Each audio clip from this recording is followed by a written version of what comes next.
راقب تصرفات ابنك. ايوه، من حقك طبعا تراقب تصرفات ابنك. دي لها مميزات كتيرة قوي. اولا، ابنك هيبقى حاسس انك مهتم بيه، وهيبقى فيه بناء ثقة بينك وبين ابنك. ثانيا، هتمنع المشكلة اللي ممكن ابنك يقع فيها من قبل ما تحصل. ثالثا، هتبني منه انسان قوي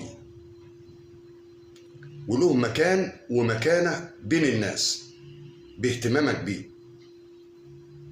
رابعا، وده برضو شيء مهم جدا، ابنك هيفتح لك قلبه وهيحكي لك على كل المواقف اللي بتحصل له.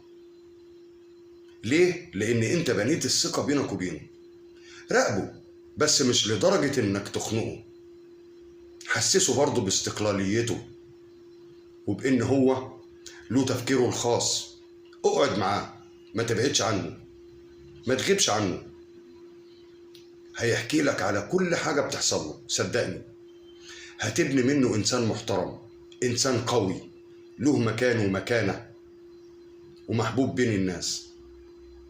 بس ده كله شرط إن أنت كأب يكون سلوكك كويس، يكون سلوكك مطابق للي أنت بتعلم ابنك عليه. طبعا كلامي مفهوم، يعني ما بقاش بشرب مخدرات وأقول لابني ما تشربش أو ما تمشيش مع أصدقاء سوء. ما بقاش بمد إيدي على حاجة مش بتاعتي وأقول لابني ما تمدش إيدك على حاجة مش بتاعتك، أو ما تبصش لحد في حاجة أصلا ماشي من حقك. ما يكونش سلوكي سلوك منحرف وعلم ابني ازاي ما يبقاش منحرف. لا، لازم اكون انا قدوة لابني.